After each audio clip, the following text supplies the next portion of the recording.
Les amis, je suis très heureuse de vous retrouver avec mon retard légendaire pour cette 4e saison de Balance ton frigo qui démarre en fonction de mon prochain retard entre mars et avril 2025 ma foi. Normalement on démarre en janvier, je sais cette année j'ai pas trop géré, mais vous allez me pardonner puisque pour le premier épisode de cette 4e saison, je suis hyper contente d'accueillir sur ma chaîne un invité que je pense que vous voyez pas très souvent dans des concepts YouTube en vrai, donc je suis hyper contente.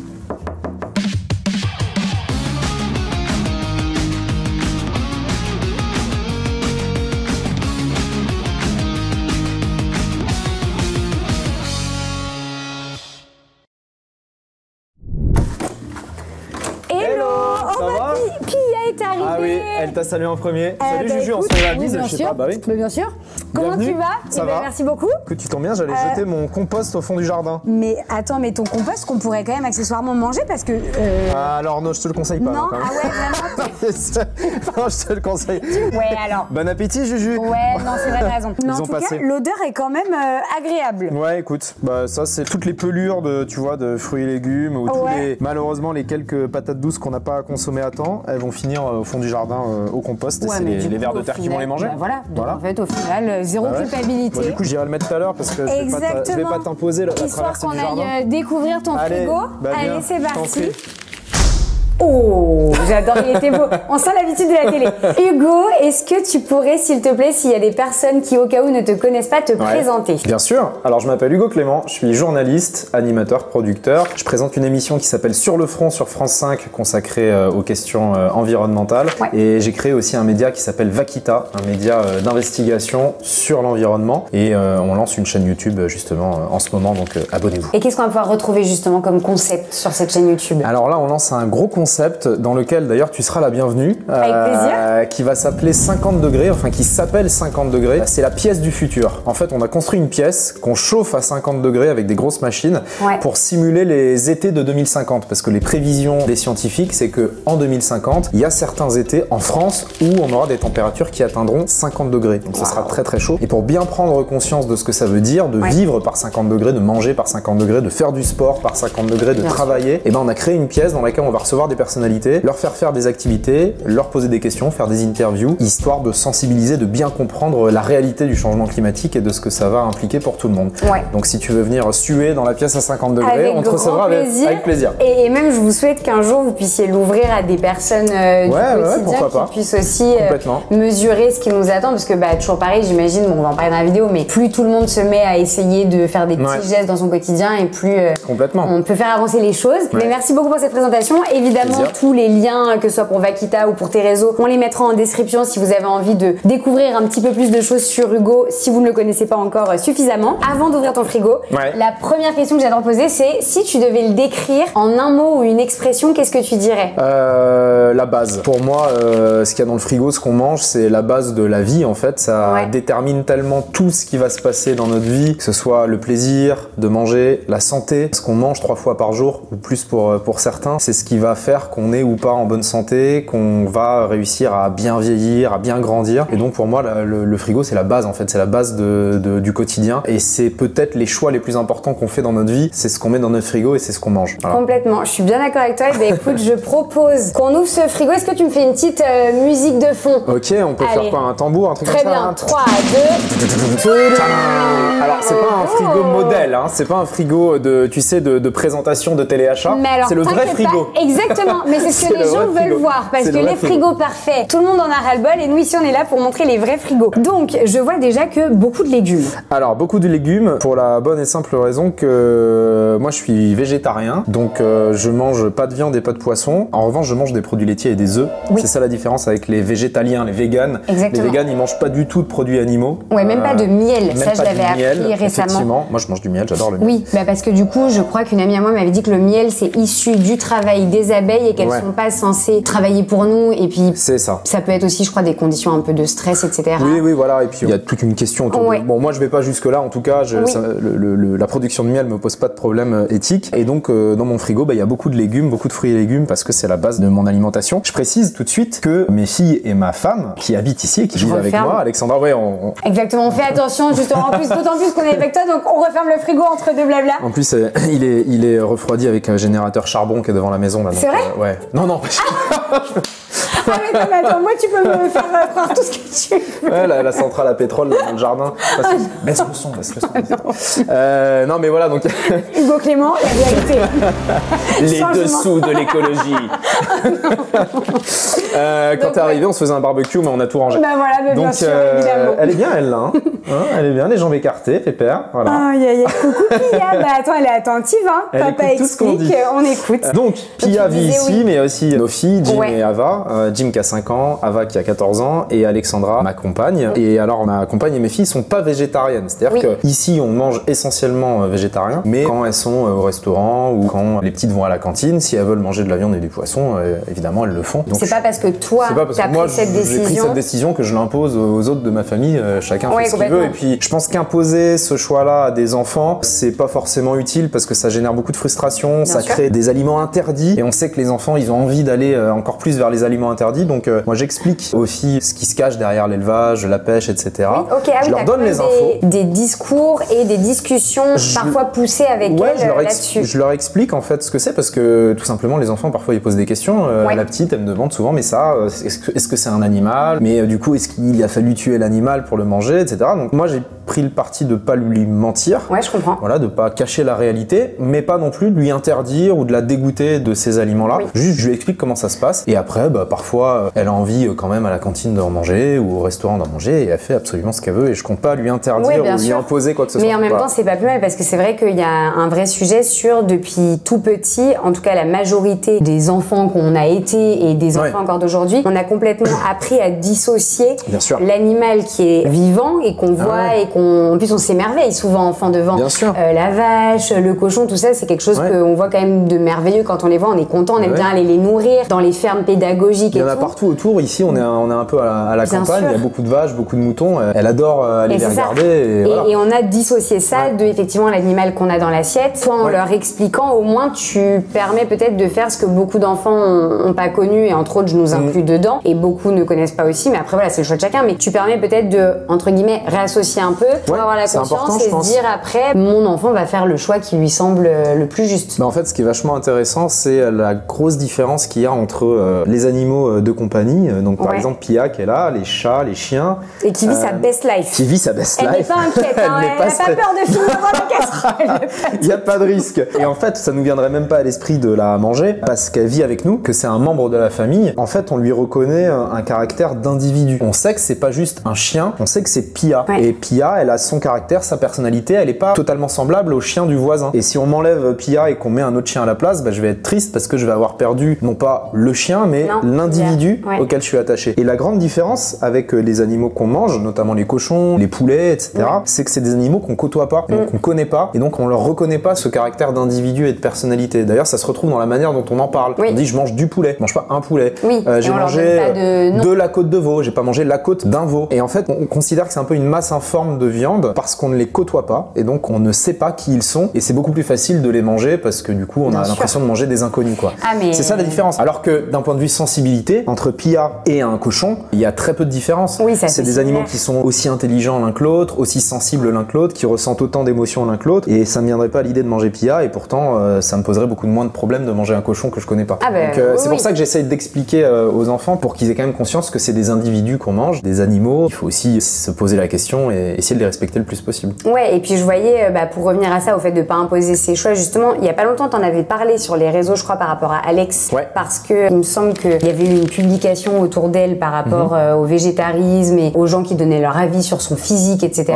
Et où toi, t'avais rebondi justement en expliquant que de un, t'imposais pas ta façon de manger aux personnes que tu côtoies dans ton quotidien et notamment à ta famille, et que aussi, effectivement, les gens n'avaient pas à juger le physique d'Alex. Déjà, commenter le physique d'une autre personne, voilà, je pense que chacun garde son avis à l'intérieur, c'est très bien. Et puis en plus, c'est vraiment des idées reçues complètement idiotes, quoi, de penser que les végétariens sont forcément maigres. Ou forcément en carence. Je pense qu'il y a des végétariens qui nous regardent, qui savent très bien qu'on peut être végétarien et pas être maigre du tout. Et puis il y a des végétariens aussi, coucou petit biscuit, coucou, qui sont bien végétaliens et qui sont pas bien petits.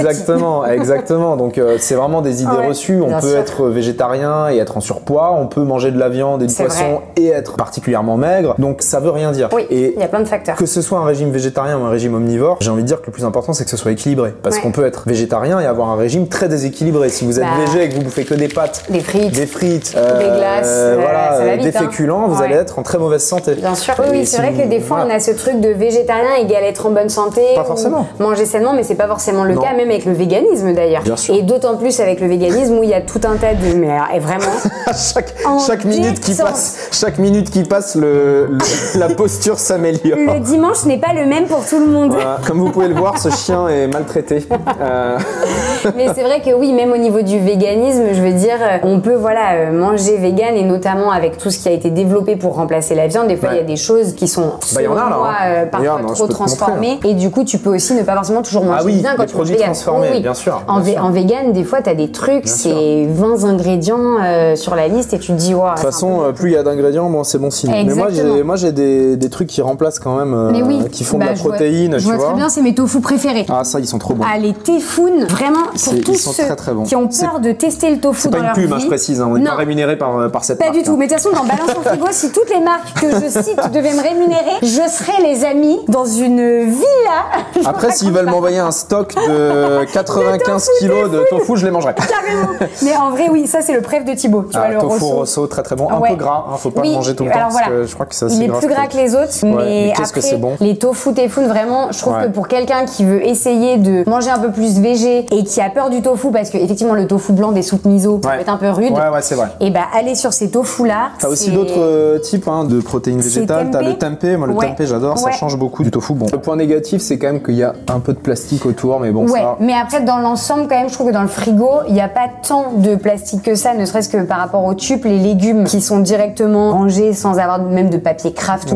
Ça, j'essaye de pas trop prendre au magasin bio. J'essaie de pas prendre le. Tu mets dans le panier direct. Je mets direct dans le panier. Je vois très bien. On a, tu sais, à la maison, une petite cagette là, un peu en bois, et on va avec pendant nos courses, on met tous les légumes dedans, et après tu dis de toute façon, il y en a, tu les épluches, donc c'est pas très grave. Exactement. Et les autres, après, tu les laves bien. Franchement, un brocoli. Et après, sinon, on travaille un peu le système immunitaire, ma foi. Exactement. Envie de dire. Attends, on va refermer. Je prends les légumes. Vas-y. Attends, je prends ça. Un peu d'asperges. Parce que ça, je veux t'en parler. Et du brocoli, tu veux parler de deux? Asperges, brocoli. Là, ça va faire rêver les enfants qui nous regardent. Alors, qu'est-ce qui se passe? Le mec, il envoie du rêve. Voilà, c'est mon régime alimentaire. Devenez végétarien. Vous allez voir, c'est super, on s'éclate. Avec ça, un petit verre d'eau et c'est nickel. Un verre d'eau et au lit. Non, mais je voulais juste te préciser, préciser aux gens qui nous regardent que moi, j'essaie de prendre tout bio, légumes et fruits. Enfin, c'est pas que j'essaye d'ailleurs, c'est que j'achète tout bio. Parce que c'est quand même le moyen de diminuer le plus l'usage de pesticides chimiques, d'engrais de synthèse. Et on sait tous les impacts que ça a sur les insectes, sur les oiseaux, sur notre santé, les cancers, tout ça. Donc voilà, pour ceux qui peuvent se le permettre, parce que c'est vrai que c'est un peu plus cher que les légumes pas bio. Voilà, c'est bien d'essayer de se tourner vers le bio. Ça permet de soutenir les agriculteurs qui font l'effort de cultiver en bio, et c'est difficile. Et pour répondre sur la question du prix, parce que c'est souvent l'argument qui revient, comme on dit, c'est plus cher. En fait, il y a des raisons qui font que c'est plus cher. Déjà, les agriculteurs bio, ils touchent moins d'aide que l'agriculture conventionnelle.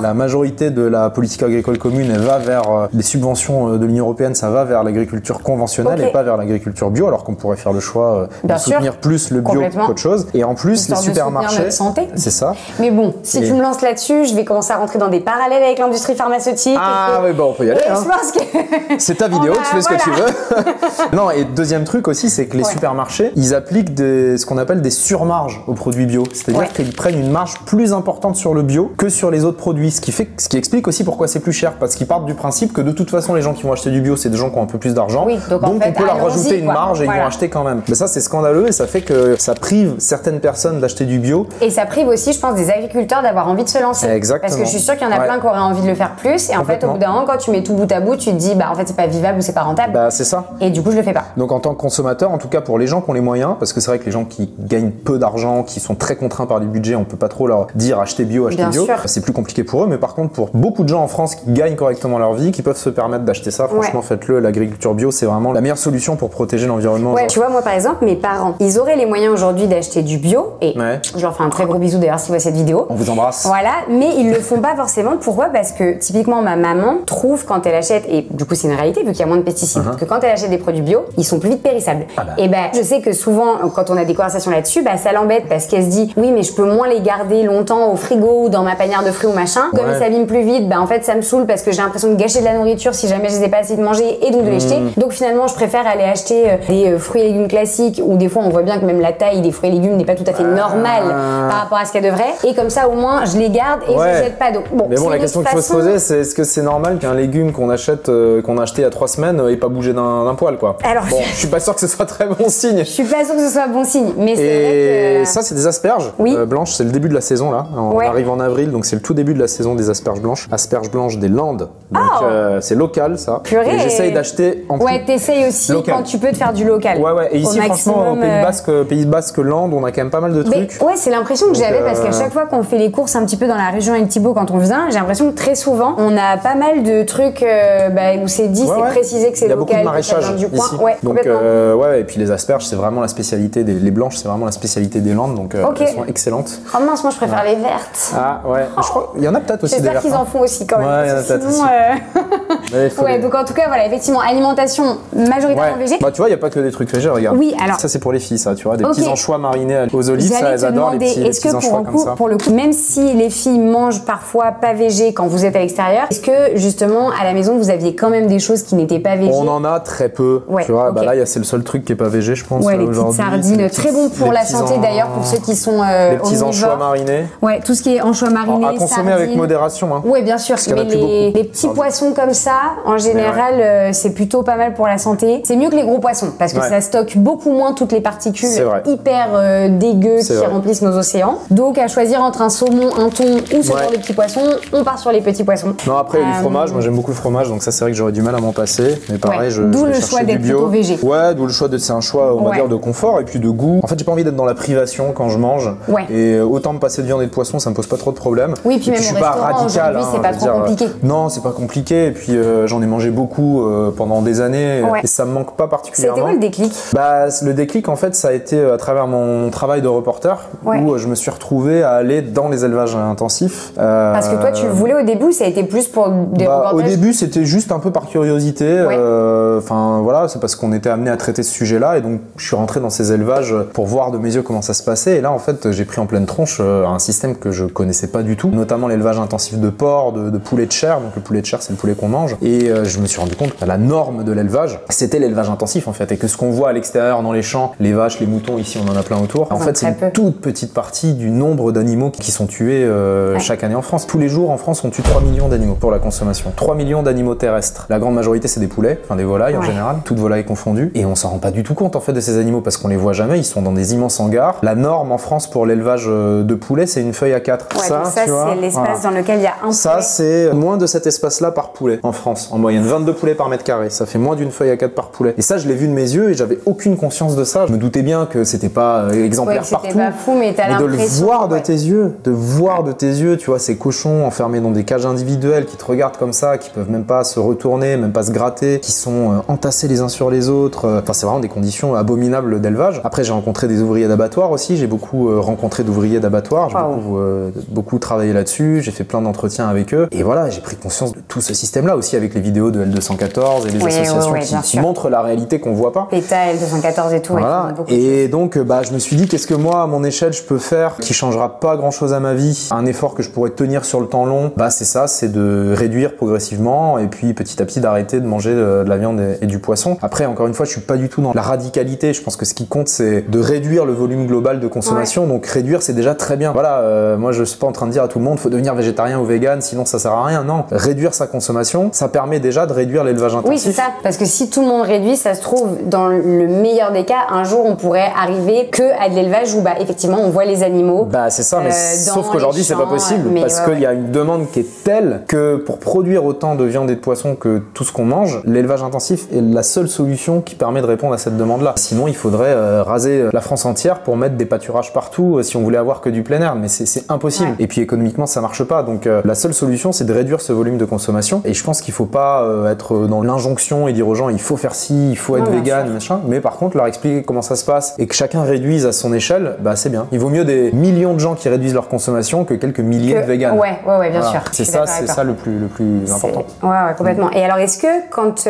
vous êtes à la maison, vous achetez quand même de temps en temps des choses carnées ou enfin voilà, viande ou poisson à cuisiner pour les filles? Alex, alors très rarement parce qu'elles en mangent quand même à l'extérieur. Oui, tu vois, je sais qu'à la cantine, les petites elles mangent souvent de la viande et du poisson. Oui, donc du coup le soir elles peuvent manger végé. Franchement, elles peuvent manger végé le soir. Après, ça arrive que Alex achète du poulet de temps en temps, du poisson à cuisiner. Voilà. Et est-ce que toi tu pourrais le cuisiner par exemple si oui, elle peut pas? ça me pose pas de problème. Ok, ça parce que je sais qu'il peut y avoir ça aussi parfois. Moi, c'est pas du dégoût de la viande et du poisson, c'est vraiment un choix éthique. C'est-à-dire que j'aime la viande et le poisson. Oui, voilà, tu pourrais continuer à en manger par goût. Ah bah, puis si j'avais pas le choix, je veux dire, si j'étais lâché dans la nature et qu'il fallait que je survive, ça me poserait pas de problème de chasser ou de tuer un animal pour le manger. Mais dans ma position aujourd'hui, je me sens pas obligé de consommer au quotidien de la viande et du poisson et ça change pas grand-chose à ma vie. Je me sens pas moins bien, au contraire, je me sens même plutôt mieux sur tout ce qui est digestion et tout. Donc voilà, mais par contre, ça me pose pas de problème si ma fille me demande de lui cuisiner un truc. Tu vas lui faire du poulet. Je suis pas du tout dans une approche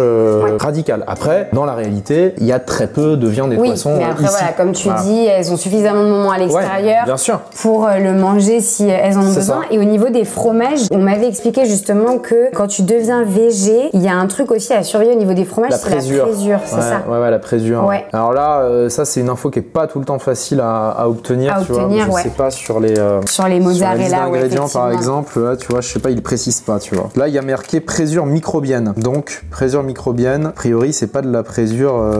J'en sais rien. Tu vois. Parce que je sais que ça c'était quelque chose dont on m'avait parlé à un moment donné parce que j'avais une amie qui était devenue végétarienne. Elle avait obtenu cette info et du coup, elle disait que c'était pas forcément évident parce que ça te rajoute aussi des fois un truc à surveiller sur le fromage. C'est toujours pareil. On en revient à ce que je disais. Ce qui compte, c'est d'arriver à baisser le volume. Oui. Donc même si dans certains fromages, tu te retrouves avec un peu de présure animale, etc. Si par ailleurs t'as quand même pas acheté toute la semaine de la viande, c'est quand même vachement bien. Tu vois.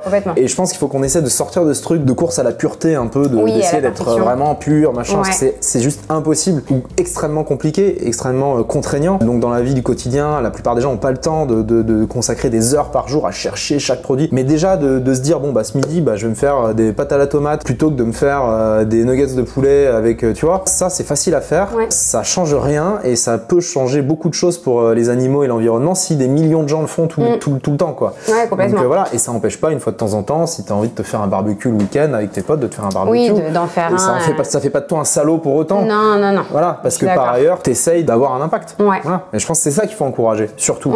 Et après, tant mieux s'il y a des gens qui arrivent à aller encore plus loin et à être vraiment à leur ultra engagés là-dedans, ultra exemplaires. Moi, j'ai beaucoup d'admiration pour les véganes parce que honnêtement, je pense que c'est quand même, ça demande une gestion au quotidien assez importante. Le véganisme, c'est encore un autre step parce que autant je trouve que maintenant, même ne serait-ce que d'un point de vue social et dans les restaurants, c'est marrant. Tu regardais la série Friends? Non. Et en gros, dans des gens qui regardaient pas. Et vraiment déjà, il va falloir rectifier ça parce que série, mais best série ever. Mais en gros, si tu connais un peu les personnages à l'intérieur, t'as Phoebe qui est végétarienne. Et comme Friends, c'est entre 94 et 2004 que ça a été tourné. À l'époque, tu sens que dans la série, elle, c'est un peu un combat d'être végétarienne. Alors que aujourd'hui, être végétarien, c'est facile. C'est devenu quelque chose de beaucoup plus facile, de beaucoup plus normé et même socialement parlant, si tu sors au resto, si tu manges chez des amis, facilement, t'as des potes qui vont te dire j'ai une petite option végé ou au resto, il y a de quoi trouver quelque chose sur la carte. Par contre, effectivement, être végétalien, c'est le step actuellement qui est le combat des végétariens de l'époque. C'est-à-dire qu'on sent qu'aujourd'hui, les végétaliens, c'est eux qui prennent un peu la relève. C'est le niveau au-dessus. Et voilà, qui ont le niveau au-dessus et qui, eux, galèrent plus dans les restaurants. Socialement, chez les potes aussi, ça peut être plus compliqué. Et tu sens que dans,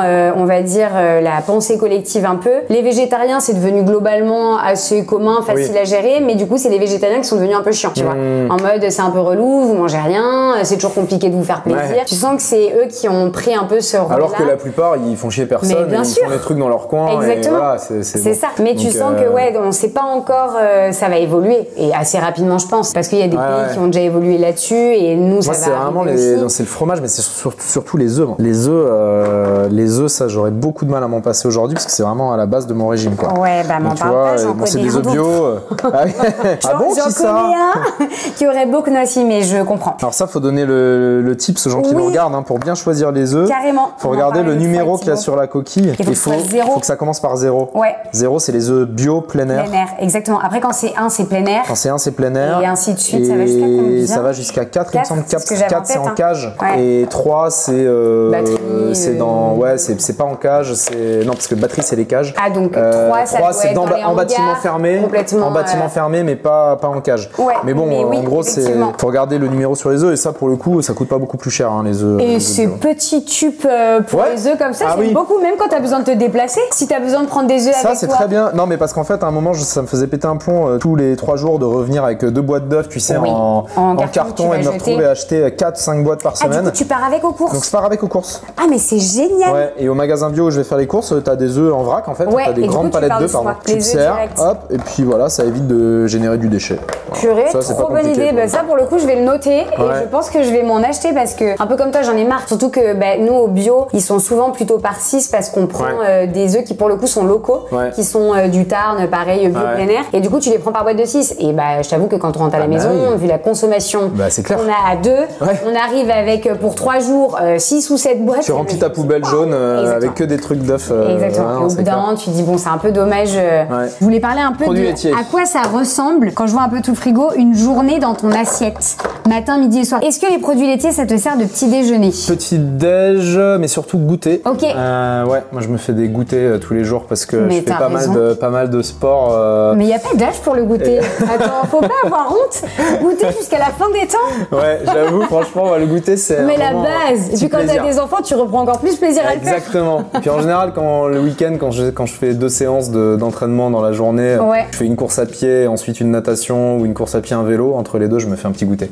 Et j'aime beaucoup le fromage blanc. Alors moi, je suis brebis. Je suis très brebis. C'est ce que j'allais dire. Je suis comme toi. Sinon, le skyr, ça c'est top. Bon, tu connais. C'est un peu plus digeste. Ça c'est skyr, zéro matière grasse, que de la prot. Et puis la lait de brebis, celui-là aussi, du coup, le skyr. Ouais, brebis. Moi, je suis brebis ou chèvre. Je suis plus ça que lait de vache. Au niveau du goût ou même au niveau de la digestion, tu préfères? C'est vraiment du goût pour le coup. Ok. Puis après, je mélange ça. Voilà, j'ai les flocons d'épeautre. Aïe aïe aïe. Son d'avoine, ça c'est très bien le son d'avoine. Flocons d'avoine, enfin voilà, la base. Ouais, tout ce qu'il faut, les petits muesli aussi, je vois un peu par là les muesli et tout. Et donc du coup, tu te fais ton skyr avec un mix de céréales dedans. Exactement. Et peut-être un sucrant ou des fruits. Ouais, je mets en fruits en général. Bah là, ça dépend de la saison, mais là en ce moment, tu vois, on est sur la fin de l'hiver, début du printemps, donc il y a pas mal de kiwis. Et ça, les kiwis, pareil, c'est du local. Hein, ça, ici, on en a beaucoup. Trop bien parce que j'ai une addiction aux kiwis. Kiwi du sud-ouest, ça, bio, mélangé avec du skyr, de la céréale, et puis. Et donc là, on est plutôt sur le goûter. Ça, c'est plutôt du goûter. Et le matin, tu vas être plutôt sur quoi au petit-déj? Alors, matin, moi, je suis plutôt salé le matin, donc je vais être sur des œufs le matin. Alors, avant, je faisais beaucoup d'œufs au plat, mais là, je fais plutôt œufs durs en ce moment pour essayer d'enlever un peu de gras. Donc, œufs, crudité. J'aime bien mettre de la salade ou des endives. Ah, purée, au petit-déj, ok. Endives, tu vois, je me coupe, je me fais des endives avec une petite sauce vinaigrette, là, j'adore. Ah, yes. Ça, c'est la base, et puis après, pain, beurre salé. Ah, évidemment. voilà. Oh, mais bien sûr, j'ai le même. Team beurre salé. J'ai exactement. Alors, j'avoue que moi, comme il y a que moi qui mange à la maison, je prends la dark. Ah, la demi. Ah ouais, non, mais ici, la demi, elle part en 2 jours. Mais j'ai le même beurre salé, il est trop bon. Ouais, il est trop bon. Beurre de baratte, là, très non, puis pour le coup, j'ai des origines bretonnes, alors autant te dire que le beurre salé. Et ça, là aussi. Ah, yes. Beurre de cacahuète, 100% cacahuète, ça. Carrément. Donc tu fais soit l'un, soit l'autre sur du pain. Pain, beurre ou beurre de cacahuète. Et plutôt crudité, pas forcément de fruits le matin. Pas trop, je suis pas trop fruits le matin. J'essaie de pas trop faire ça sucré le matin. Au final, c'est vrai que même, oui, parce qu'on aurait pu dire que ton seul sucre ça aurait été le fruit, mais du coup, non, t'es plutôt sur les légumes en fait, même le matin. Ouais, le matin, je suis vraiment quasiment pas de sucre. Et après, je prends plutôt le sucre à partir de midi et au goûter. Ok, le midi, tu vas te faire plutôt quoi? Ah là, c'est très variable. Si je suis ici, je fais beaucoup tout ce qui est quinoa, caricature du végétal. Quinoa, mais du riz, de la protéine, donc c'est souvent du tofu ou des produits comme ça à base de la lentille, voilà. Tu fais aussi ou pas protéines de soja texturées? Ouais, mais j'aime pas trop ça. Parce qu'en vrai, ça pour le coup, je sais pas la texture. La texture. Ok, je comprends. Parce que ça, ce qui est pas mal, si des fois tu as vraiment besoin surtout d'un apport de prot plus que d'un apport de lipides, par rapport à du tofu, c'est beaucoup moins gras. Et pour le coup, c'est hyper protéiné, genre au 100 grammes, t'es à 40 grammes. D'accord. Donc c'est énorme, tu vois, la différence d'un tofu où t'es plutôt dans les 14-15 grammes. Ok, bah je réessayerai. Sur tes 100 grammes. Donc c'est vrai que là, j'ai retesté ça moi récemment. Lentilles, c'est pas mal aussi. Lentilles, c'est pas mal. Après, voilà. Très chargé en prot. Mais après, je me fais des shakers aussi, parfois. Oui, plutôt protéines végétales, du coup. Ouais. Non, mais pour l'instant, j'ai pas le sentiment, tu vois, de manquer de prot. En tout cas, dans le sport et tout, j'arrive à avoir des intensités assez élevées sans avoir de coups de fatigue. Donc, j'ai l'impression que ça va bien. Et légumes aussi le midi, j'imagine. Alors, légumes aussi, évidemment. Légumes, alors là, légumes à tous les repas. repas. Ouais, c'est ça. Et le soir ressemble un peu. Ah, ok, plutôt légumes vapeur. Je suis plutôt vapeur. Tu cuisines pas forcément à l'huile d'olive à la poêle? Si, ça arrive. Oignon ail, évidemment. L'huile d'olive à la poêle, ça c'est la base. C'est quand même un autre délire. Mais tu vois, par exemple, brocoli, chou-fleur, je suis plutôt la vapeur, pas trop de lipides, mais j'avoue que le petit goût de l'huile d'olive, tu parles à une italienne, alors je t'avoue que l'huile d'olive, ça coule dans mes veines. Ouais, non, mais l'huile d'olive, c'est là, j'en ai des stocks et des stocks. Et d'ailleurs, quand t'es végétarien, c'est vachement important de mixer les huiles crues dans tout ce qui est salade et tout pour avoir oméga 3, tous les apports. Colza, lin, moi, je mélange colza, olive, tournesol, je mélange vraiment les huiles avec du vinaigre balsamique. Et du coup, pour le coup, il n'y a que l'huile d'olive qu'on utilise à la cuisson. Mais les autres huiles, toutes les huiles, lin, colza. Dans la salade. Exactement, parce qu'à la cuisson, ça se détériore, donc c'est pas forcément top. Et le soir, ça ressemble au midi, j'imagine. J'essaie de mettre un peu moins de féculents le soir, mais on fait pas mal de soupe ici. Pas mal de soupe, poireaux, carottes, soupe patates, maison. Soupe maison. Carrément. Ça, c'est les grosses carottes comme ça, c'est pour la soupe. Après, je fais des petites salades aussi le soir, souvent. Puis voilà. Et tu prends des desserts quand je suis pas là, quand je suis en tournage ou quoi, je suis au resto, donc je m'adapte. Là, tu fais en fonction de ce qu'il y a à la carte et tu essayes d'adapter. Ou bien des fois, j'imagine, il y a des tournages où ils vous livrent à manger aussi. Et donc là, tu essayes de choisir un peu en amont pour on fait comme on s'arrange, mais que ce soit végé. Il y a un restaurant, si jamais, quand on tournage à Paris, Wild and the Moon. Ah, mais oui, bien sûr, c'est une chaîne. Ouais, je connais. Trop bon. Ouais, c'est bon. J'adore. Bon, là, c'est végétalien, c'est cher. Ils se font plaisir. C'est pas donné, mais c'est très bon. Là, ils se font plaisir. Oui. Mais c'est bon. Mais voilà, pour le coup, pour leur défense, c'est très bon, même si c'est pas donné. Et par contre, c'est full végétalien. C'est vegan. Donc là, voilà. Mais bon, pour le coup, à Paris, tous les restos maintenant, tu trouves. Ça manque pas du tout. C'est pas comme en province ou en petite ville où des fois c'est encore plus compliqué. Mais à Paris, pour l'instant, même maintenant, ça se fait très très bien. Et est-ce que tu prends des desserts midi et soir ou pas? Non, j'essaie de pas prendre de dessert à tous les repas, quoi. Comme je prends un goûter, je me fais du café avec un petit carré de chocolat noir. Ah, mais bien sûr. Voilà. Ah, moi aussi j'ai le même. Attends, mais c'est vrai. Mais attends. Pareil. J'ai exactement le chaos. Vous pouvez venir emménager ici, c'est bon. Bah écoute, finalement, tu vois, on va arrêter de se prendre la tête à chercher une maison dans le coin. Voilà, c'est bon. On va prendre la chambre au-dessus. Il y a une chambre d'amis, vous vous installez quand vous voulez. Faut juste que j'en parle à Alex. Ah non, mais attends. J'aime bien celui-là, mais j'aime bien celui-là aussi, le 85%, la Biocop noir, là, il est très très bon aussi. Ok, parce que c'est vrai que moi j'aime beaucoup celui-là, je prends le 85 et si de temps en temps je veux me faire un kiff, je prends la même marque, tu sais, je le prends, alors il est à 70% seulement, mais avec la fleur de sel dedans. Ah ouais, ça c'est une tuerie. Et ça, j'avoue que c'est vraiment pas mal. Mais non, mais je me fais souvent, enfin beaucoup quand même, des bols, tu vois, de fromage blanc machin avec céréales, fruits. Ouais, au goûter, ça te fait un bon. Là en ce moment, il y a des super bonnes poires. Et oui, parce que du coup, j'allais dire, au final, en fruits par jour, tu en manges juste un au goûter. Ah non, j'en mange beaucoup. Ah non, t'en manges beaucoup. Bah déjà, au goûter, les kiwis, je peux en manger 3, tu vois. Ah oui, ok. Et après, en dessert, le midi ou le soir, je prends des fruits. Oui, ok. Oui, voilà. Donc t'as quand même un apport de fruits. C'est vraiment la base de dessert. Voilà. Après, je rassure les gens qui nous regardent, les filles ont aussi des gâteaux, tout ça. Ah oui, non. On n'est pas dans une association radicale. On est dans une maison familiale. On a des céréales comme ça pour les enfants. Bien sûr. On a des gâteaux en tout genre. Ouais, même là, je vois, il y a plein de. Bah voilà, il y en a encore ici, là, en mode les petites. En fait, on dirait des miel pops, mais en version choco. Ah bah, c'est les bons choco. Ça aussi, ça, j'en bouffe des kilos. Oh, mais non, mais attends, mais vraiment, enfin, vous êtes les mêmes avec Thibaut, c'est lunaire. J'ai un pot comme ça à la maison, pareil, qu'on range et qu'on cache, puisque si je le laisse traîner là. Ah, mais moi, ça, je peux manger ça toute la journée. 2-3 jours. Mais voilà, bah pareil, dès qu'il passe devant, il est là, puis il en chope 3-4. Il repart, il en chope 3-4. Je sais pas si c'est bien d'en manger autant. Bah alors, c'est comme tous les amis, c'est-à-dire que même en mangeant les aliments les plus sains du monde. Waouh, ah oui, on a des trucs. Là, c'est le gros pot. On a des trucs pour rendre les enfants heureux. Les animaux. Non, alors attendez, dans une vidéo. On refait. Attends, c'est le chocolat qui te perturbe. On est dans une vidéo végétarienne, on va se détendre. Donc on parlait là de manger des animaux, on parlait de même en mangeant des aliments hyper sains, forcément si tu en manges en quantité astronomique, même l'alimentation la plus saine du monde, c'est aussi un rapport de calories. Et au bout d'un moment, tu peux prendre du poids même en mangeant très sainement, et notamment quand tu manges très lipidique. Après voilà, je veux dire, grignoter des noix de cajou, c'est pas non plus le bout du monde. Pour le coup, quand on parlait tout à l'heure notamment de pas créer des aliments interdits ou des traumatismes chez des enfants ou même chez des adultes, si tu vois, la dernière fois, je sais plus, on parlait avec quelqu'un où on parlait justement du grignotage et si de toute cette mode de manger sans sucre. Bien sûr que que limiter le sucre, moi je considère que le sucre aujourd'hui industriel, c'est la drogue, une des drogues du siècle. Fléau, hein. C'est un fléau, et je sais que c'est dur à entendre pour beaucoup, mais on n'en a pas du tout besoin dans les quantités dans lesquelles on en mange. Non. Et au point où il est utilisé dans les aliments industriels qu'on retrouve en supermarché, c'est mauvais. Mais j'ai lu des livres notamment autour du sucre récemment, et quand tu vas dans des livres où vraiment on te pousse un peu le sujet, et notamment un livre que j'ai beaucoup aimé, et pour le coup je l'ai beaucoup aimé pour certaines choses, j'étais un peu plus tatillon sur d'autres, c'est tu sais Glucose Goddess. Ah oui, Glucose Révolution.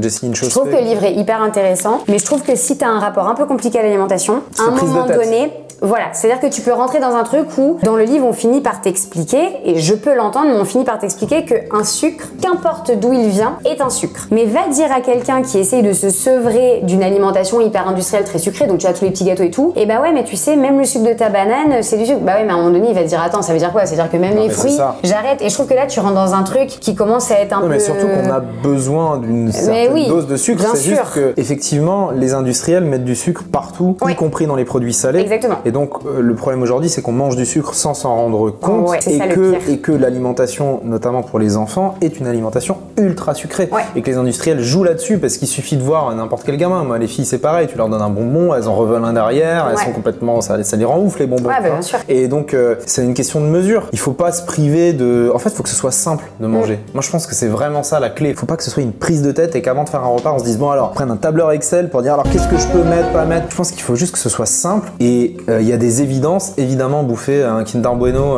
tous les jours, c'est pas bon. Boire du Coca tous les jours, c'est pas bon, on le sait. Là, moi, j'ai un truc qu'on m'avait envoyé qui est pas mal, qui permet de prendre conscience. C'est ça, c'est une canette de Coca. Et là, ils ont mis la quantité de sucre qu'il y a dans une canette de Coca. Ah purée, mais en fait, ok, j'avais pas compris que ça c'était le sucre. Je pensais que t'allais me montrer une canette, tu sais, avec des traits pour dire jusque là c'est du sucre, jusque là elle est posée sur le sucre qu'il y a dedans.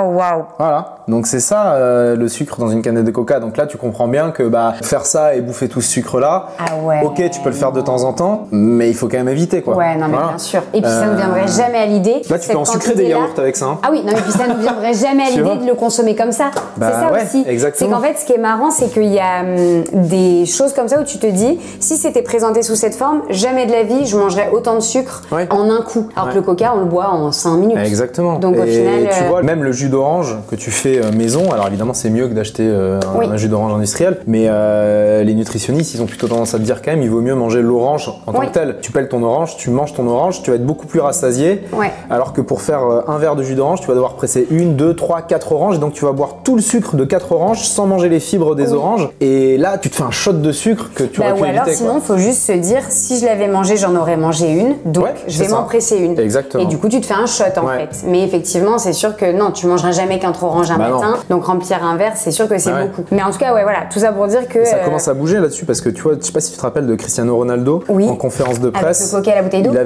avait un Coca devant lui, il a viré le Coca, il a mis de l'eau à la place et il a dit c'est ça qu'il faut boire. Bien sûr. Et ça tu vois c'est cool, ça veut dire que ça commence à bouger, parce que quand t'as des mecs aussi influents qui expliquent aux millions de jeunes qui les suivent, buvez pas ça, buvez pas cette merde, buvez ça, voilà, et effectivement c'est un fléau.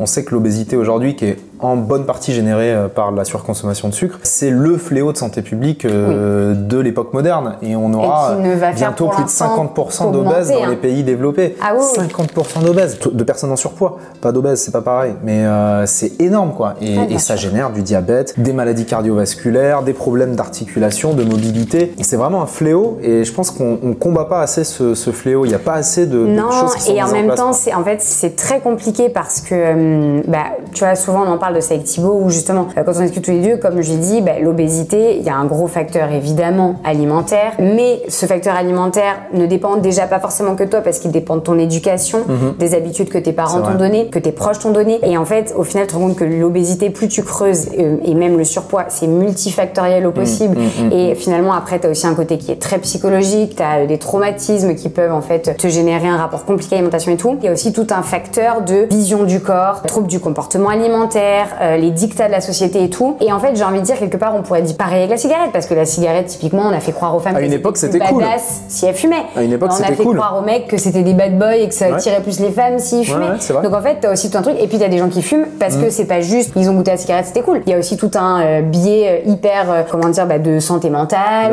Il y a aussi des traumas qui font que la cigarette ça t'a aidé à un moment. Au-delà du discours et je suis d'accord que attaquer les gens comme ça n'a évidemment aucun sens. Et ça sert à rien en plus parce que quand t'attaques quelqu'un frontalement, souvent il se ferme, voilà. Mais c'est vraiment un choix politique, la lutte contre l'obésité. C'est-à-dire que les produits les moins chers soient aussi souvent les produits les plus sucrés. Ah non, pardon, oui, j'avais la phrase Aujourd'hui, les produits les moins chers sont souvent les produits les plus sucrés. Parce que là, ça coûte pas cher de mettre du sucre dans les produits, notamment tout ce qui est sirop de glucose, sirop de fructose, etc. C'est pour ça qu'ils en mettent autant dans les produits industriels. Et donc ça, c'est un moment à la société, aux responsables politiques de se saisir de ce sujet et de dire on va arrêter de laisser ces gens vendre du poison et on va taxer ces choses-là, quoi. Et il y a eu toute une polémique sur la taxe soda, etc. Les gens avaient dit c'est scandaleux, ils veulent taxer les sodas. Mais évidemment qu'il faut taxer les sodas. Évidemment que c'est pas normal. Le prix de l'eau aujourd'hui. Évidemment que c'est pas normal que le soda soit aussi cher que l'eau. Enfin, que l'eau soit aussi chère que le soda, c'est plutôt ça. Donc c'est fou, quoi, de laisser faire ça. Et c'est pas la responsabilité individuelle de telle ou telle personne. Alors évidemment, la manière dont tu te nourris, la manière dont tu te comportes vis-à-de ton alimentation, ça a un impact sur ton poids, ça c'est sûr. Oui, mais si on réduisait ou qu'on augmente, enfin si on réduisait soit les produits industriels hyper sucrés ou qu'on augmentait le prix de ces produits, et potentiellement quelqu'un qui a un rapport difficile d'alimentation pour X ou Y raison aurait peut-être moins la possibilité d'avoir accès à ces produits et donc peut-être que, exactement, finalement il vengerait ses émotions parfois sur en tout cas des aliments qui sont quand même moins nocifs pour sa santé. Bien sûr. Et donc finalement au final ce serait peut-être déjà une des solutions, comme tu dis, ça peut pas être que chacun indépendamment parce qu'il y a des gens qui réussissent parce qu'ils sont bien entourés ou parce qu'à un moment donné ils ont un énorme élan de volonté ou parce que à se sortir de situations comme ça, mais c'est pas le cas de tout le monde, c'est pas forcément évident. Et t'en as plein en fait, effectivement ils ont pas forcément les épaules. T'as la pub aussi, on est martelé, c'est des marques qui ont énormément d'argent, donc t'es martelé toute la journée. Dès que t'allumes la télé, tu vois des gens qui boivent ces trucs-là. Les burgers, les grosses chaînes de fast-food, elles ont un budget com illimité, donc ils sont partout. À un moment donné, c'est aussi à la société en face de dire stop, stop. On va arrêter de vous laisser faire cette publicité qui a des impacts énormes sur la santé des gens et surtout des enfants. Moi, c'est ça que je trouve scandaleux. Et quand t'as un enfant en bas âge, c'est là que tu comprends la puissance de la publicité pour les produits sucrés, industriels, etc. Un gamin, moi je vais avec la petite dans un magasin, premier truc qu'elle va vouloir, c'est ce qu'il y a en tête de gondole avec des couleurs, flashy, machin. C'est quoi? C'est les bonbons, les sucettes. Et en fait, c'est des génies du marketing, ces gens. Ils savent très bien comment attirer l'œil des enfants. Et c'est ça qui fait que c'est très dur pour les parents de dire non, parce que quand tu dis non, si, je veux. Et comme tu dis, il faut pas créer de l'interdit parce qu'après ils trouveront une autre solution, une autre façon. Moi, les bonbons, franchement, sauf exception, quand elle m'en demande, je lui dis non, c'est pas. Enfin voilà, les bonbons, une fois de temps en temps, un anniversaire, ça va, mais je vais pas t'acheter un bonbon dès qu'on va faire des courses. J'ai grandi sans bonbons chez moi et on ne grandit pas bien, pas mal, pardon. On grandit pas mal quand on n'a pas de bonbons. Et puis il faut aussi apprendre aux enfants à aimer autre chose. Bien sûr. C'est en leur proposant. Et justement, quand t'es parent comme ça, comment tu fais je sais pas si toi, dans ta famille ou toi-même ou dans tes proches, t'as eu un jour quelqu'un qui avait un trouble du comportement alimentaire, peut-être quel qu'il soit, mais comment tu fais quand t'es parent et surtout quand t'es un parent qui fait attention pour déjà lui-même et donc qui a envie de transmettre à ses enfants à son alimentation le fait de manger sain ou bio ou d'expliquer le végétarisme c'est ça, etc. Comment tu fais pour justement trouver la limite pour que l'alimentation ne devienne pas non plus quelque chose de sacralisé et que du coup ça puisse créer faut que ce soit simple. En fait, il faut que la question se pose pas. Enfin moi en tout cas, ici avec Alex, on essaie de faire à manger de la manière la plus saine possible, mais que ce soit bon aussi, que les enfants prennent du plaisir à manger, de leur faire plaisir de temps en temps quand on va se balader au bord de la mer, qu'elle veut une glace, on lui prend une glace, il y a pas de problème. On crée pas de frustration encore une fois ou d'aliments totalement interdits, mais par contre d'être assez ferme sur la base qui est que les bonbons, les gâteaux, les produits ultra transformés, les chips apéro, les machins, les sodas, c'est pas des produits du quotidien, c'est pas des produits qu'on a à la maison. Ici, on a à la maison les produits du quotidien qu'on consomme et qui sont des produits sains.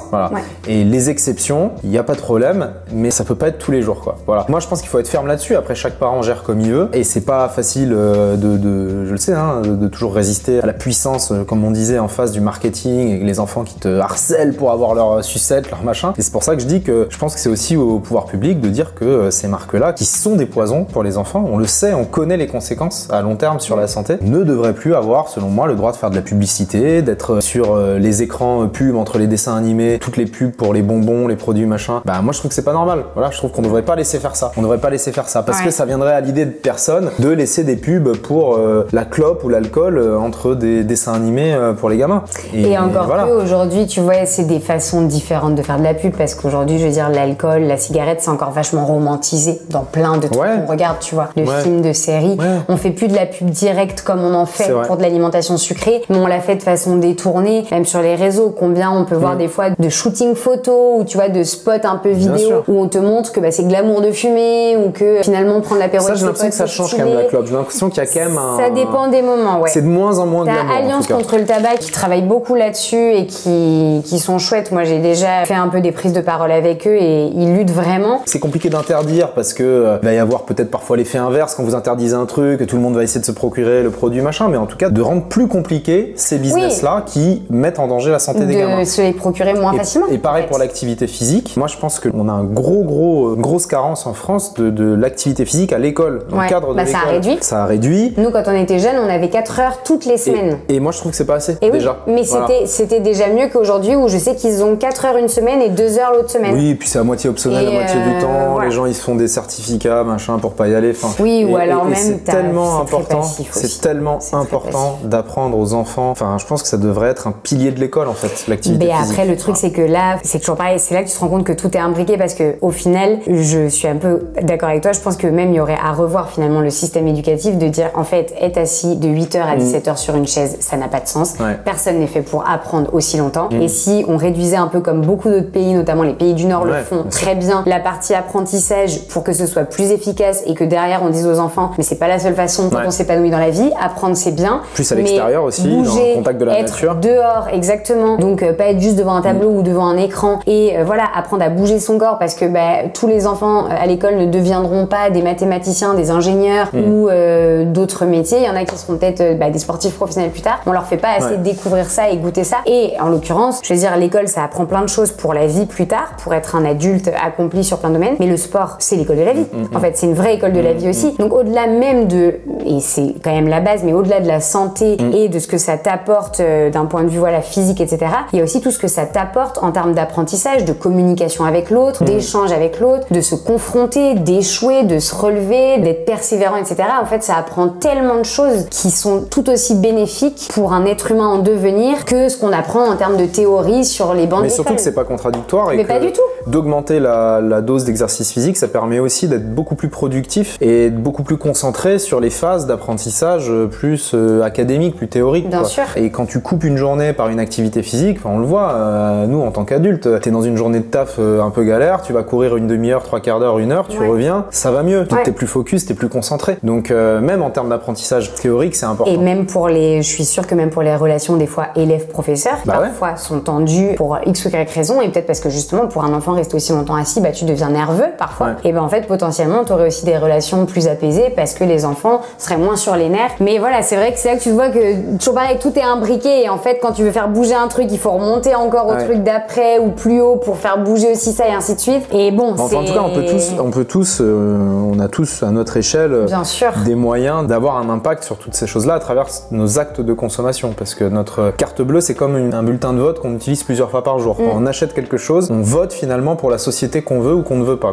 Voilà. Encore une fois, il y a des gens qui sont très contraints, qui ont des tout petits salaires et qui font ce qu'ils peuvent avec ce qu'ils ont. Mais il y a aussi beaucoup de gens qui sont moins contraints, qui ont des salaires tout à fait corrects et qui peuvent faire des choix différents. Et moi, c'est surtout à ces personnes-là que je m'adresse, aux gens qui sont pas le nez dans la galère et qui ont le choix. Et t'as des fois des gens qui, malgré le fait qu'ils ont le nez dans la galère, ils font quand même leur maximum aussi pour faire les choix les plus éthiques et les plus sains et les mieux possibles. Et c'est plus compliqué pour eux. D'ailleurs, on dit merci et bravo à ces gens-là parce que c'est pas évident et pourtant il y en a qui se donnent les moyens de le faire et à contrario, il y en a aussi qui ont les moyens et qui le font pas parce que voilà, des fois manque de connaissances, peut-être pas assez éveillé sur des sujets, d'intérêt aussi. Bon, je pense qu'on n'a pas regardé l'intérieur de cette porte. Si jamais il y a 2-3 petites choses à voir, on a vu le beurre, on a des cornichons qui s'appellent Hugo. C'est pas du tout un ego trip, c'est juste que j'adore. Je connais très bien cette marque. C'est très bon. Bien sûr, cornichons. On a de la purée d'amande. Ouais. Tu les gardes plutôt au frigo d'ailleurs, j'ai remarqué tes pâtes à tartiner comme ça ou tes beurres de légumes. Pourquoi? Je sais pas, j'aime bien quand c'est frais. Ok. Et ça va, c'est pas trop dur à étaler? Non, franchement. Ok. Non. Là, beurre de cacahuète, moutarde à l'ancienne. Ouais, après plein de petits. De l'ail mariné, ça c'est une tuerie. Oui. Ail mariné. Là, on a vraiment, bon, on a le même bio dans toutes les régions, je vois les mêmes marques. Poivron rouge, et après, le lait, t'en bois toujours du lait animal? Ouais, j'en bois toujours du lait animal. Ok, et ça va, la digestion, ça passe bien? Ça va, ouais. Après, j'en bois parfois avec des flocons d'avoine, tout ça, mais je mélange, tu vois, j'ai aussi du lait végétal. Ouais, ok, ouais, tu fais des mix. Et est-ce que tu fais par exemple tes shakers de protéines, tu les fais plutôt à l'eau ou plutôt au lait? Plutôt à l'eau ou au lait végétal. Au lait végétal, ok. Tu vois, ça c'est pas mal, c'est du lait de pois et c'est super protéiné. Ah, c'est du lait de pois? Ouais. Et le goût, ça va? C'est bon, c'est super bon. C'est neutre, franchement, c'est neutre. Ah, faudrait que je teste. Parce que le lait de soja, par exemple, j'ai un peu du mal. Moi, le lait de soja, j'aime pas trop. J'aime pas le lait d'avoine non plus, je trouve trop sucré, mais par contre, tout ce qui est lait, lait de pois, j'aime bien. Lait d'épeautre aussi. Très bon, lait d'épeautre. Ah, bah si, mais ça, c'est quoi? C'est des petites pâtes? Ravioli à la truffe. Mais bien sûr. Oui, madame. La base. On ne se refuse rien. Ah, mais attends, ça fait plaisir. Même les végés se font plaisir. Non, ça, attends, mais bien sûr. La folie. Mon petit péché mignon. La truffe. Alors, ça, pour le coup, on aime ou on n'aime pas. Faut avoir la vision sur la truffe. Il y en a qui l'ont pas. Moi, la truffe. Mon chéri, pendant longtemps, l'avait pas, mais il l'a maintenant. Il aime beaucoup. Attends, ça a l'air incroyable par contre. J'ai lorgné dessus, je crois, depuis le épinards début. chèvre. Oh, mais c'est sublime. Ouais. Mais ça a l'air super bon. Ouais, c'est très bon. Et c'est quoi? Après, ça, tu peux les faire maison, mais c'est juste un peu plus chiant. Oui. Ouais, ça, c'est four au poêle. Ouais, c'est pratique de temps en temps, ça te fait un petit truc. Mais non. Petite technique. Purée, une minute, pas mal. Ah, ça c'est pas mal, direct au grille-pain et tout. Ça, tu connais radis noir? Alors, excellent, écoute, le radis non, noir. mais je sais que c'est très bon pour la santé. Très très bon. Franchement, le radis, j'avoue, c'est le truc où j'ai pas trop la foi, tu sais, à la maison de le faire. Oui. De prendre le temps de le préparer. De les laver, de les machins, les si on m'en sert déjà prêt au resto dans des trucs, je vais kiffer. Mais après, le faire moi-même, surtout les gros radis. Autant les petits, c'est facile, mais dès que c'est radis comme ça, un peu plus compliqué. Tu vas bien dire bonjour. Elle veut pas se montrer. Et ben c'est en soum tu sais. Et du coup, au niveau des compléments, on parlait des protéines en poudre. Est-ce que tu consommes d'autres compléments par rapport à toute ta pratique sportive? Je prends de la B12. Ok, ça c'est parce que ça, plutôt par rapport au fait que tu sois végé. Ouais, B12, ça c'est important quand t'es végé. Et je vais même te dire, c'est important pour la population générale parce qu'il y a une grosse carence en B12. Les gens pensent que c'est réservé aux végétariens, les carences en B12, mais pas du tout. T'as une grosse carence en B12 dans la population générale. Ouais. Donc même si vous mangez de la viande et du poisson, il y a de grandes chances que vous soyez en carence en B12. Donc, et la B12 c'est important pour tout ce qui est système immunitaire, etc. Ouais. D'ailleurs, on donne de la B12 aux animaux d'élevage. Hein.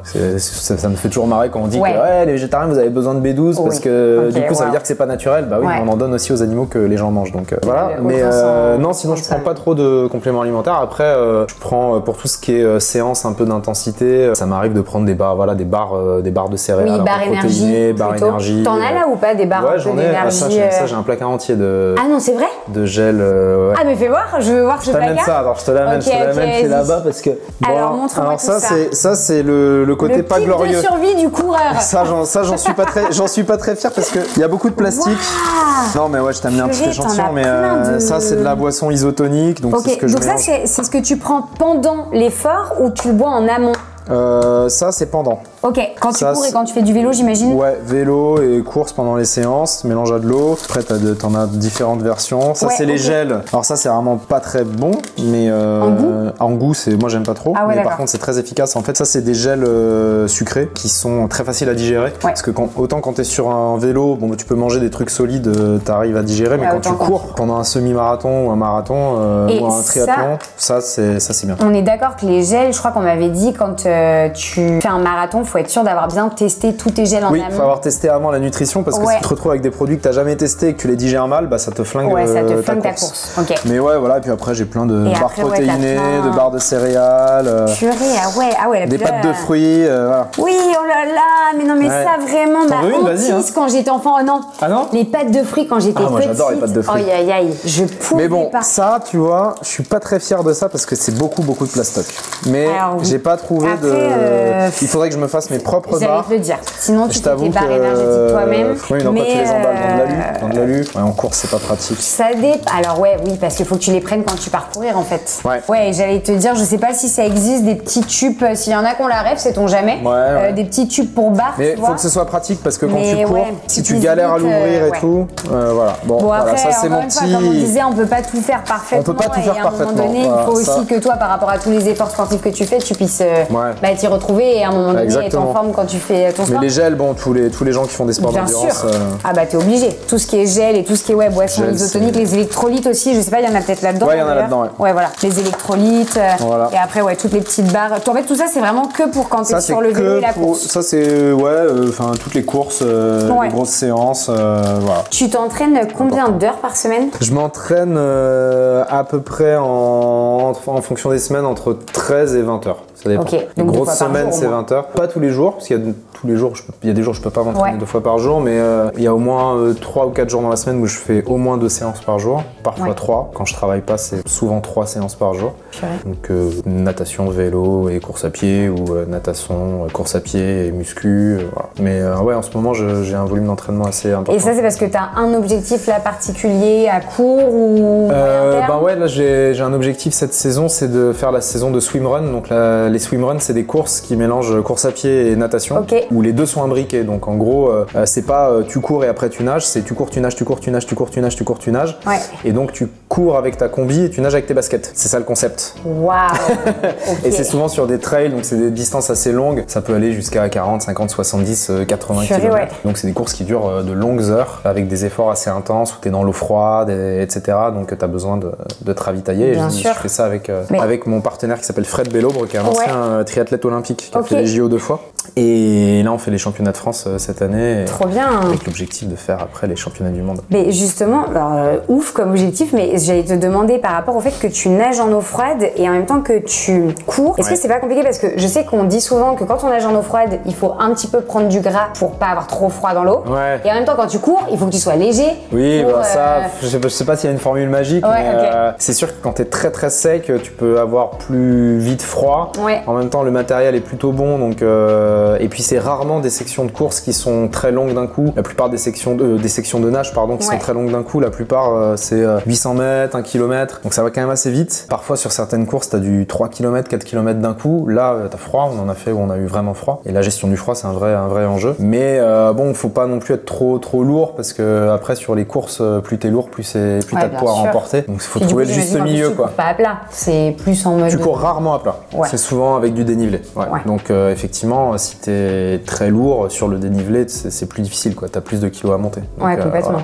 Mais il y a un peu tous les profils qui font des swimruns. Donc tout le monde peut faire ces courses-là. Bien sûr, puis après chacun ses objectifs aussi. Chacun ses objectifs. T'as plein de gens qui n'ont pas forcément l'objectif que vous avez d'aller faire. Tu peux le faire aussi en mode tranquille pour t'amuser. Ce qui est cool avec le swimrun, c'est que ça se fait à deux. Tu fais la course à deux. C'est pas du relais, t'es tout le temps à deux. T'es même attaché. Tu peux t'attacher sur certaines parties, sur la natation. Donc celui qui nage un peu plus fort que l'autre, il peut le tracter. Celui qui court un peu plus fort, il peut aussi tracter pendant la course. Donc c'est vraiment une épreuve collective, ce qui est assez rare en sport d'endurance où c'est souvent des sports très solitaires. Ouais, c'est vrai. C'est vrai que souvent tu cours tout seul, tu pédales tout seul. C'est ça. Les Ironman, t'es tout seul sur ton vélo pendant 180 km. Et c'est pas facile. C'est pas facile. Donc là, t'as un côté collectif. Mentalement, c'est pas la même chose. Parce que se battre pour soi-même et se battre pour quelqu'un, c'est quand même. Et du coup, t'as la pression parce que tu veux pas surtout quand mon partenaire, il est évidemment 1000 fois meilleur que moi. Un petit peu légèrement plus qualifié. Donc tu te mets bien la dose, quoi. Ouais, j'imagine. Et alors, question qui n'a rien à voir, qu'est-ce que ce serait ta Madeleine de Proust, genre ton repas qui te rappelle un souvenir d'enfance ou ton plat réconfort? Ah, mon plat réconfort. Alors aujourd'hui, mon plat vraiment numéro 1 que je pourrais manger tous les jours sans me lasser, c'est le pad thai. Ok. Quoi? Aménager ensemble. Avec Thibaut? Mais bien sûr. Je te jure, le pad thai, depuis qu'il est allé en Thaïlande, il m'en parle tout le temps. Dès qu'il voit un pad thai sur une carte, il est là. Oh, un pad thai, un pad thai. Pad thai. Ok, bon très rigolo. Pad thai, œufs, légumes, tofu. Ça, je pourrais en manger vraiment tout le temps. Ok. Le plat Madeleine de Proust. Genre un truc, je sais pas, qui a un peu bercé. Des flamencuches, parce que je suis né en Alsace. Les flamencuches, c'est des espèces de. Faut pas dire ça parce qu'ils vont pas aimer les Alsaciens, mais des pizzas alsaciennes. Et t'as des flamencuches végétariennes, ils mettent souvent des lardons, mais tu peux les enlever. Et c'est super bon, moi j'adore. C'est petit plat réconfortant, flamencuche, voilà. Et puis après, j'aime beaucoup tout ce qui est gratin. Ok, pas mal les trucs au fromage. Gratin, pas mal de trucs au fromage. Gratin de légumes, là bien croustillant, j'adore. Et après, tous les plats à base de riz en sauce, par exemple le curry. Donc j'imagine la nourriture indienne. Curry, coco, là, tout ça, là. Le curry de légumes avec un bon plat de riz, un bon curry de légumes. Ouais, même tout ce qui est lentilles corail, là, les currys. Ah ouais, les dalles. Les dalles, exactement, les dalles, merci. Trop bon. Ça, c'est super cool. Ça vraiment. Moi, je suis très bouffe asiatique quand même. Okay. J'aime beaucoup la bouffe asiatique. Ouais, plutôt nourriture asiatique. Ouais, qui est très végétarien, friendly, quoi. Bien sûr, et puis qui, pour le coup, eux, quand tu regardes au Japon, etc., je veux dire, ils ont une alimentation qui est comme ça, et notamment, c'est au Japon où ils ont une vision au niveau de l'alimentation. Enfin, en gros, ils partent du principe que quand tu manges un repas, tu dois appliquer la règle du 80-20. C'est-à-dire que quand tu sens que t'es à 80% rempli, tu arrêtes de manger. Et tu dois, quand tu finis un repas... T'entends, Alexandra? Tu connais la règle du 80-20? Quand tu sens que t'es à 80% rempli, faut arrêter de manger. Moi, je suis jamais. Non mais... J'ai jamais vu quelqu'un qui bouffe autant qu'elle. Ah oui, c'est vrai? Non mais elle bouffe à un niveau que tu ne peux pas imaginer. Ah purée! Les gens ils se disent oui, les Miss France ça mange pas. Ah non, alors, ça bouffe. Pour le coup, mais je suis d'accord avec toi parce que moi j'avais fait Fort Boyard avec Amandine Petit. Peut-être que vous connaissez Amandine avec ce que fait Alex et tout, des fois peut-être avec Miss France ou quoi, je sais pas. Mais Amandine, pareil, je l'avais vue à Fort Boyard et j'étais contente pour la première fois de rencontrer dans ma vie une Miss et me dire, mais en fait, tous les clichés qu'on entend sur les Miss, ah bah écoute, je sais pas pour les autres, mais en tout cas pour celle-là, je peux te dire que elle mange, mais alors sévère. Non, elle mange beaucoup. Bon, bah en tout cas, au Japon, normalement, la règle du 80-20, les amis, pour apparemment, en fait, c'est une de leurs règles pour rester en bonne santé le plus longtemps possible. Je suis de Béziers, je suis pas japonaise. C'est donc ça l'explication. Effectivement, ça marche pas à Béziers, la règle du 80-20. On n'est pas tout à fait au même endroit là. À Béziers, c'est la règle du 120-0, c'est-à-dire que tu bouffes jusqu'à ce que tu sois à 120%. Exactement, tu puisses plus rien manger. Mais tu continues quand même. Bah voilà, en tout cas, c'est leur façon apparemment de maintenir une bonne santé et de faire en sorte de pas avoir trop de travail aussi, parce que mine de rien, aujourd'hui dans notre alimentation, notre système digestif, à part la nuit, il est jamais au repos. Jamais au repos, c'est vrai. Parce que finalement, la digestion est quand même assez longue, elle démarre pas tout de suite après un repas, il faut une demi-heure, une heure, puis après il faut 3-4 heures de digestion, et en fait t'es déjà au repas suivant, et du coup finalement on laisse rarement du repos, et c'est hyper énergivore pour le corps de digérer, et en fait eux du coup ils font ce truc là où ils se disent ok, je pourrais encore manger un peu, mais là je suis bien pour assumer ma suite de journée, donc en fait j'arrête là. Et ouais, c'est une règle. Après t'as l'heure du repas aussi qui a un truc à ajuster. Nous ce qu'on fait ici avec Alex, c'est qu'on mange assez tôt, on mange vers 19h, et du coup à 22h t'as quasi fini ta digestion en fait, et quand tu vas te coucher à 22h30, 23h, tu dors beaucoup mieux que si tu te couches juste après le repas. Parce que ça crée beaucoup de chaleur, un repas à digérer. Et moi quand je mange, tu vois, quand je suis en tournage, que j'arrive tard à l'hôtel, que je mange à 21h30, 22h, que je me mets au lit direct après, je dors mal. Ah bah c'est ça. En fait, pour bien dormir, il faut que la température corporelle elle descende un petit peu entre guillemets, et pour ça il faut que tu puisses, notamment dans la pièce dans laquelle tu dors, il faudrait qu'il fasse à peu près 18 degrés. C'est la température pour bien dormir à peu près. 19, tu vois, voilà, 18-19. Et en fait, du coup, quand tu digères, ton corps il crée de la chaleur parce que ça crée beaucoup d'énergie et ça te demande beaucoup d'énergie. Et en fait, voilà. Donc, tu produis de la chaleur et en fait, du coup, en général, tu dors pas bien parce que justement, t'es en plein sur la digestion, t'as chaud, tu tournes, t'as le ventre qui est lourd. Donc, c'est vrai que nous là-dessus, on n'est pas bon du tout. On mange à 21h à la maison. On finit les journées un peu tard et en fait, c'est vrai qu'en général, 21h, c'est dur après du soir. Et c'est pas évident et c'est vrai que, effectivement. Mais alors, est-ce que ça te demande de remettre un peu plus tôt tous tes repas? Est-ce que le midi, tu manges à 11h par exemple? Ouais, en fait, je me lève assez tôt. Donc, je petit déjeune assez tôt, et surtout, je petit déjeune quelle que soit l'heure. C'est-à-dire que si je me lève à 4h30 du mat, je vais quand même prendre mon petit déj, quoi. Ok, tu peux pas démarrer ta journée sans petit déj. Impossible. Moi, les gens qui font le jeûne intermittent, qui mangent pas le matin, là, je sais pas comment ils font. Impossible. Donc non, je mange quoi qu'il arrive le matin, et après, je déjeune assez tôt, vers midi, et donc à 19h, j'ai faim, même quand j'ai goûté. Ok. Ouais, ton corps, il est bien réglé en fait. Et en même temps, ça t'arrive en dehors des moments de tournage, mais t'arrives globalement à le maintenir, d'avoir ces horaires-là. Ouais, pas toujours, mais globalement, en tout cas, quand je suis ici, j'y arrive. Pareil pour le sommeil, j'aime bien essayer de me coucher toujours un peu à la même heure. Même le week-end, quoi, de pas se coucher à 1h du mat. En vrai, pour le sommeil, petit tips aussi, parce que j'en connais un petit rayon sur le sommeil, les amis, grâce à ma petite émission sur M6. Pourquoi le sommeil est-il si important pour notre santé?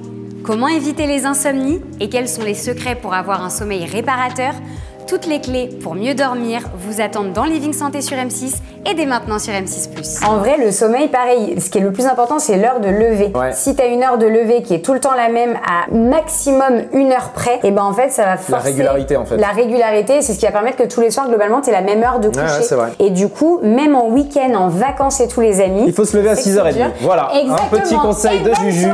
Le week-end, coucher à 19h30, lever à 6h. Vous vous levez, vous mangez une banane, un bol bol de flocons d'avoine, vous allez faire du sport. Sieste, repas à midi, sieste, séance de sport et coucher à 19h30. Nickel. Super week-end. Vous allez vraiment passer un bon moment. Et même en vacances. Non, mais la vidéo la moins fun du monde. En vrai, de vrai, en vacances, jours fériés et tout, les spécialistes te disent non, mais c'est vrai, t'as raison. Après, c'est dur à tenir. Bien sûr. Mais dans l'idéal, si tu te lèves à 7h, il faudrait qu'en vacances, un jour férié, tu te lèves à 8h. Oui, tu te lèves à 7h. Non, mais oui. Puis si tu prends vraiment le rythme, tu te lèveras quoi qu'il arrive à 7h30, 8h, tu te lèveras jamais plus à 10h. En réalité, à un moment donné, quand on devient vieux là, donc bon.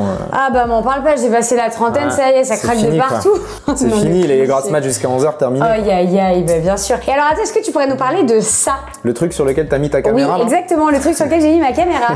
Qu'est-ce que c'est que cette petite bonbonne? Alors ça c'est un filtre en fait pour l'eau. Donc je remplis avec de l'eau du robinet ici. Ouais. Il y a des filtres à charbon et d'autres filtres que je saurais pas très bien expliquer. Et donc l'eau, pour passer du haut vers le bas avec la gravité tout simplement, elle va être forcée de passer par le charbon. Ouais. Et donc le charbon va retenir tout un tas de micropolluants, de particules, et ce qui fait que l'eau qui sort là et qu'on boit est une eau qui a été filtrée. Et comme ça t'évite d'acheter des bouteilles en plastique. Exactement. Nous on n'achète pas de bouteilles en plastique d'eau, on n'achète pas d'eau en fait. On remplit direct avec le robinet, et donc ça filtre une partie des polluants, notamment une partie des résidus de pesticides, ce qu'on appelle des métabolites, qui sont en fait des sous-produits de dégradation des pesticides et qui se retrouvent beaucoup dans l'eau du robinet. Ça filtre pas tout, hein, c'est pas fiable à 100%, magique, mais ça filtre en tout cas une partie, donc ça permet d'améliorer quand même la qualité de l'eau, en tout cas de réduire les polluants. Voilà, parce que l'eau du robinet en France, j'ai fait une enquête dessus pour Sur le Front, sur France 5, et en fait on a une eau du robinet qui est parfois très polluée, quoi, avec des produits, notamment le chlorothalonil, qui est un produit qui a été interdit maintenant, qui était utilisé en agriculture, qui est un fongicide il me semble, qui était utilisé pour tuer les champignons, et qui se retrouve aujourd'hui dans l'eau potable à des concentrations parfois assez importantes. Et au lieu de se dire comment on peut régler ce problème, à ton avis ils ont réagi comment, l'État? Ils ont augmenté le seuil. Ils ont dit en fait on va multiplier le seuil par 10. Oh non. Voilà, comme ça l'eau c'est bon, elle est potable. Allez, ça y est, ça passe. C'est marrant, l'examen 6 mois plus tard est passé nickel. Ouais, nickel. On a dû fermer un tiers des puits et puis un mois plus tard on les a tous couverts. Non mais voilà, on en rigole mais c'est un peu dramatique et c'est un vrai enjeu l'eau potable, et c'est là qu'on se rend compte que tout l'impact des pesticides, et puis que même c'est pas simplement pour la bouffe, c'est aussi pour l'eau. C'est potable, à contrario quand des fois on part en vacances, on dit attention ici peut-être que vous allez pas digérer l'eau et avoir des soucis de santé, donc la buvez pas et tout. En fait, tu te rends compte que même chez nous c'est pas... Pour être tout à fait honnête, c'est quand même beaucoup mieux en France que dans beaucoup de pays. C'est-à-dire que le système de traitement de l'eau potable en France est quand même très qualitatif par rapport à plein de pays, notamment les pays du tiers-monde où bon là faut vraiment pas boire l'eau du robinet parce qu'il y a quasiment pas de traitement ou très peu. Ici on a quand même ce qui se fait de mieux en termes de traitement, de technologie, mais malgré ça on n'arrive pas à éliminer de l'eau tous les micropolluants, toutes les métabolites de pesticides. Et c'est là qu'on prend conscience qu'en fait la solution elle est pas à ce niveau-là. À ce niveau-là c'est presque trop tard. Alors tu peux faire des filtres, essayer d'améliorer un peu comme je fais là, mais la vraie chose à faire c'est en amont, c'est d'arrêter de balancer des produits toxiques sur les champs à proximité des zones de captage d'eau potable, parce que ces produits-là ils s'infiltrent dans l'eau, ils se retrouvent dans les nappes phréatiques, dans les cours d'eau et donc dans l'eau potable après. Et quand on s'en rend compte c'est trop tard. Donc l'urgence c'est vraiment en amont d'arrêter d'utiliser ces produits le plus possible. Et là pour le coup à mon sens l'État fait pas le job parce qu'il nous protège pas de ces produits, il n'empêche pas que ces produits se retrouvent dans l'eau. Chaque individu après chacun se démerde comme il peut, mais bon ça coûte cher ça. C'est ce que j'allais demander justement. Tu sais à peu près approximativement? Je crois qu'avec les filtres et tout, je pense que ça doit bien coûter 500-600 balles. Ouais, donc voilà, toujours pareil, tous les foyers n'ont pas du tout les moyens de évidemment, se tout le monde n'a pas les moyens de s'acheter ça. Et puis du coup, est-ce que les charbons, j'imagine, tu les changes de temps en temps? Tu les changes tous les 6 mois je crois. Donc tu rajoutes 60-70 euros tous les 6 mois. Ouais, donc c'est effectivement quand même Moi je trouve que ça vaut le coup. Je veux dire, on est prêt à mettre 500-600 euros dans une télé, donc voire plus. Oui, bien sûr. Voire beaucoup plus, donc je pense que ça vaut le coup de mettre cette somme-là pour essayer d'avoir une eau de meilleure qualité. C'est quand même un truc qu'on boit tous les jours, que nos enfants boivent. Tu te dis dans un pays comme la France, c'est chiant de se dire que c'est à chaque individu séparément d'avoir à faire ça, alors que tu devrais pouvoir, surtout que c'est ce qu'on nous dit, prendre l'eau du robinet en toute confiance. Mais en fait, c'est pour ça qu'il y a un lien entre les légumes bio et ça. Je veux ce lien. Non mais c'est vrai, parce que si on a des métabolites de pesticides dans l'eau du robinet, c'est parce que la plupart de la surface agricole, c'est pas du bio. Donc c'est des surfaces où on met des pesticides dans le sol, des engrais, des pesticides de synthèse, et forcément ça se retrouve dans l'eau qui est à proximité. C'est inévitable, ça s'infiltre, ça se retrouve dedans. Donc une des manières d'améliorer l'eau du robinet, c'est d'acheter des fruits et des légumes bio le plus possible. Voilà. Non, c'est vrai. On vient de faire c'est une démonstration, c'est des démonstrations qu'on faisait en maths à l'époque. Non mais c'est vrai que CQFD, c'est ça la phrase que je voulais dire. C'est ça que tu cherchais. CQFD. PFD. Majoritairement, tu bois de l'eau, j'imagine, en boisson. Majoritairement, je bois de l'eau. Je suis très peu boisson sucrée. Je bois jamais de soda. Alcool, tu bois un peu d'alcool? Jamais d'alcool. Ok, du tout. Non, Alex boit des bières sans alcool. Et moi, je bois même pas de bière sans alcool. Non, tu sais. Du champagne. Ah bah comme moi. C'est vrai. Toi aussi, tu bois du champagne? Non. Alex en boit. Ah bah voilà. Et ben on pourra se faire des apéros. Comme ça, ils boiront de l'eau tous les deux et nous, on pourra boire du champagne. On se fera au pas de taille avec Thibaut. Et puis vous vous éclaterez la tronche au champagne. Parfait, on va faire ça. Ça me paraît être un bon programme. Ça me paraît être un bon programme. J'aime beaucoup le programme.